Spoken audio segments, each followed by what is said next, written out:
This is Adam Taxon with Jews for the Preservation of Firearms Ownership, JPFO. It is Monday, July 23rd, 2012. Obviously, with the mass murder in Colorado on Friday and with what may or may not happen with Hillary Clinton at the United Nations this upcoming Friday, this is an ideal time to get as up to speed as possible on the Second Amendment and on general liberty issues.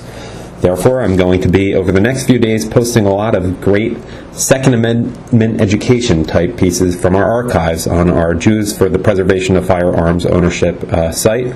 I'm going to be posting them on our Facebook page, which you should join regardless of whether you're a paid member of our organization and regardless of whether you're Jewish. That we're going to post there and elsewhere over the next few days. I'm also providing audio versions on YouTube of these essential pieces, as you know, because you're listening to one right now. I'm aware many of you spend enough time each day staring at computer screens and therefore can benefit from something you can actually listen to rather than read. Listen to while driving, walking the dog, cooking dinner, etc. It's a good habit to get into, especially if you have an iPod. So here is the piece, The Global Hatred for Our Second Amendment, which was written by Kirby Ferris, who passed away just this past June. The Global Hatred for Our Second Amendment by Kirby Ferris.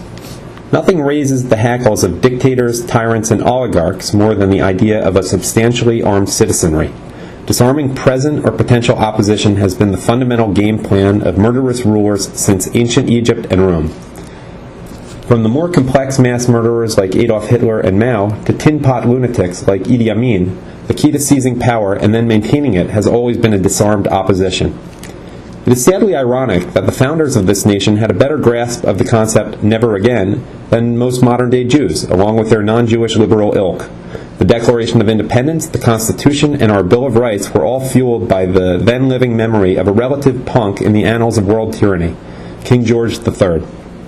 However, the founders understood "never again" within the context of our newfound liberty, and they did something about it, the Second Amendment. It doesn't take a degree in international affairs to realize that America is hated, and more specifically envied by most of the rest of the world. All around the globe, national leaders and their lapdog media, and therefore most of their gerbil citizenry, mock us as cowboys and Rambos. The late great Jeff Cooper, the guru of modern firearms technique, coined the word hoplophobe to describe this kind of gun hater and gun fearer.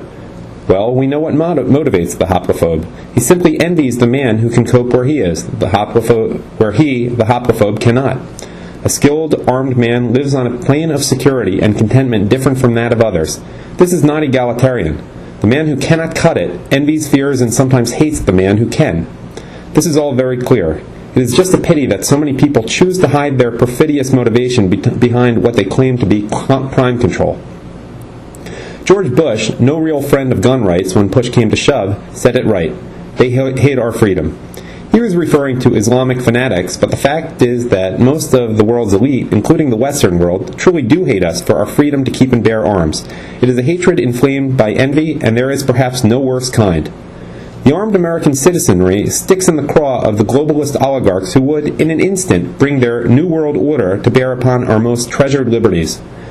They must destroy our Second Amendment, and following that, our entire Bill of Rights. These illuminated examples of self-determination must be crushed lifeless and utterly erased from human consciousness before the big brothers, and now big sisters, of the world can have their way.